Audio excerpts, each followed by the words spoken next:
네, 뉴스업 시작하겠습니다. 이재명 대통령이 G7 정상회의 참석을 위해서 오늘 캐나다로 출국합니다. 취임 후 불과 10여일 만인데 대통령실은 멈춰있던 정상외교를 복원하는 출발점이라고 평가했습니다. 홍민기 기자입니다. 이재명 대통령이 오늘 G7 정상회의가 열리는 캐나다로 출국합니다. 의장국인 캐나다의 초청을 받아 취임 뒤 10여일 만에 첫 정상외교 일정에 오르는 겁니다. 이 대통령은 캐나다 도착 첫날 우리와 함께 초청된 다른 나라들과 먼저 양자회담을 할 예정입니다. 이어 이튿날에는 캐나다 카나나스키스로 이동해 G7 공식 행사에 참석하고 에너지 공급망 다변화와 AI 에너지 연계 등에 대해 두 차례 발언할 계획입니다. 안정적인 글로벌 AI 생태계 구축과 AI 혁신 혜택 확산을 위한 대한민국의 역할을 설명하실 것입니다. 미국 도널드 트럼프 대통령이나 일본 이시바 시게루 총리와의 만남도 이날 다자회의를 전후로 이뤄질 것으로 보입니다. 대통령실은 이번 G7 참석에 대해 비상계엄과 대통령 탄핵 이후 6달 가까이 멈췄던 정상외교를 복원하고 한국의 민주주의 회복을 세계에 알리는 의미가 있다고 평가했습니다.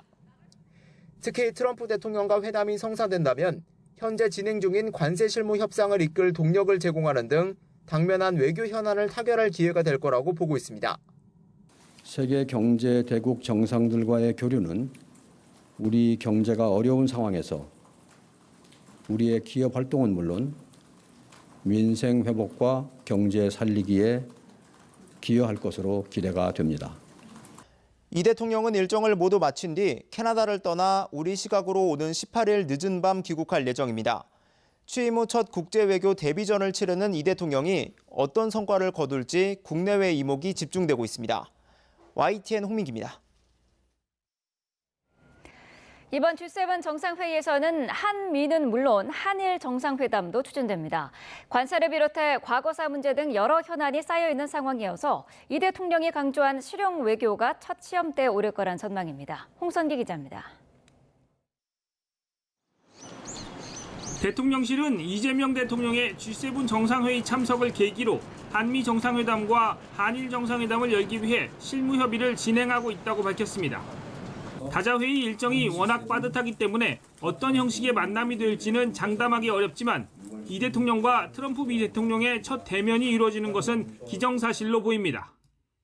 무엇보다도 대통령님 취임 후에 10여일 만에 주요국 정상들과의 대면을 통해서 조기에 신뢰관계를 구축할 기회를 갖게 된다는 점에서 매우 시의적절하다고 할 수 있습니다.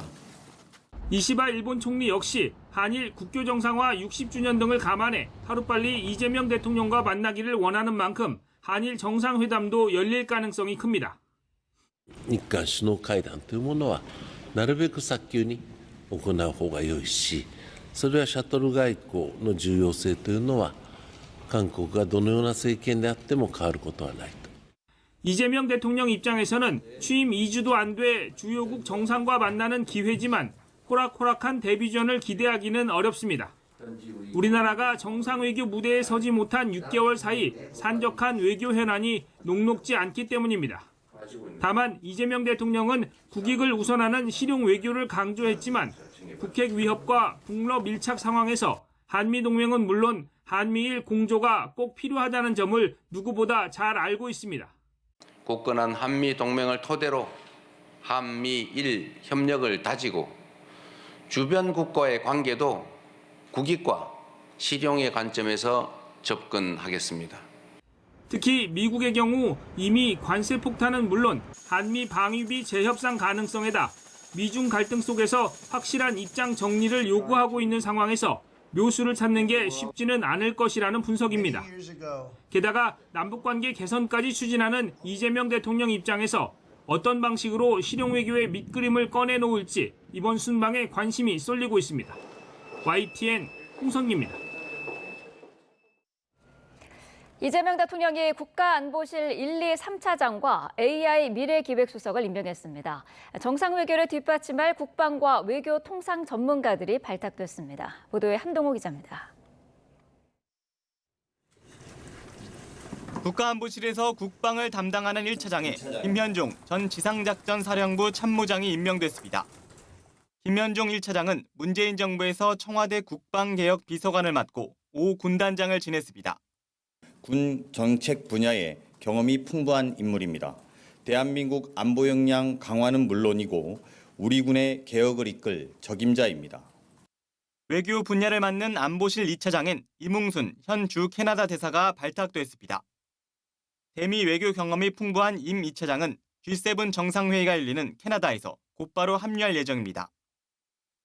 경제통상 분야를 담당하는 3차장엔 국내 최초 여성 주교황청 대사인 오현주 씨가 임명됐습니다. 오 3차장은 개발협력 업무에 밝고 다자 외교 경험이 풍부한 직업 외교관입니다. 이 대통령은 G7 정상회의 참석을 계기로 안보실 인사를 단행한 것으로 보입니다. 이재명 대통령은 G7을 계기로 대한민국의 민주주의, 정상외교, 경제통상협상의 복원이 시작됐다라고 말씀하셨습니다. 이 대통령은 또 신설된 AI 미래기획수석엔 하정우 네이버 클라우드 AI 혁신센터장을 낙점했습니다. 대통령실은 오광수 민정수석의 낙마로 공석이 된 민정수석 자리에 대해선 신중을 기해서 다소 시간이 걸리더라도 새 적임자를 준비하겠다고 밝혔습니다. YTN 한동우입니다.